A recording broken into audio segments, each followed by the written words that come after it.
जय श्रीराम. माझं नाव विलास पंढरी. माझं बनसर भीमाशंकर रोड गोडेगावजवळ त्या ठिकाणी अनाथ निराधार मुलांचं संगोपन केंद्र आहे. गेली 12 वर्षापासून मी आणि माझी पत्नी त्या ठिकाणी मुलांसमेत राहून त्या ठिकाणी निस्वार्थपणे सेवाभावी दृष्टीने मुलांचं हित व्हावा, विकास व्हावा या दृष्टीने कार्य करत आहे. आणि आता संस्थेला 85 मुलांची मान्यता आहे.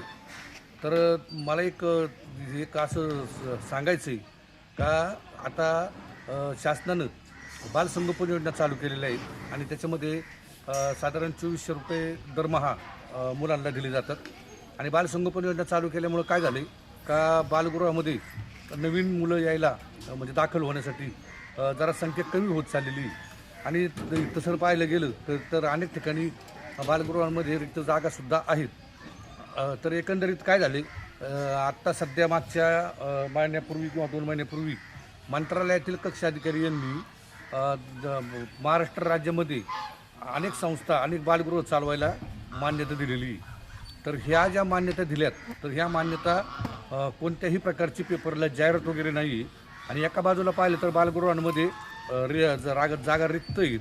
आणि तसं पाहायला गेलं तर बालगृहाची माझ्या माहितीनुसार नवीन बालगृहांची तशी पाहायला गेलं तर एक आवश्यकता नाही. कारण माझ्या बालगृहाला 85ची मान्यता आहे. अजूनपर्यंत आत्तापर्यंत जास्तीत जास्त आमचा पट जास्तीत जास्त 56 ते 40 याच रेंजमध्ये आहे.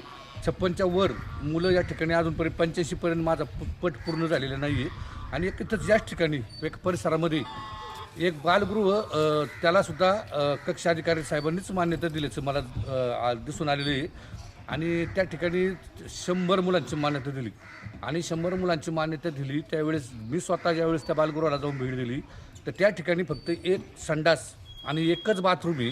आणि मुलांची पूर्णपणे अशी व्यवस्थित सोय नसलेल्या ठिकाणी 100ची मान्यता त्या ठिकाणी कशी काय देण्यात आली, त्या ठिकाणी कोणत्या अधिकाऱ्याने जाऊन त्या ठिकाणी पाहणी केली आणि त्या कक्ष अधिकारी साहेबांना जाऊन रिपोर्टिंग केलं असेल का हे बालगृह सगळ्या म्हणजे सर्व सोयीयुक्त आहे.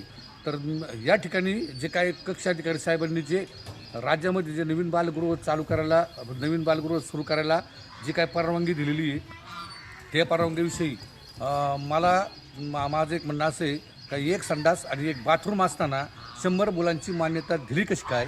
नवीन बालगृह चालू करण्यासाठी कोणत्याही पेपरला जाहिरात न देता आणि गरज नसताना कक्ष अधिकारी साहेबांनी जवळजवळ 8 ते 9 बालगृह सुरू करायला नवीन मान्यता दिल्यात.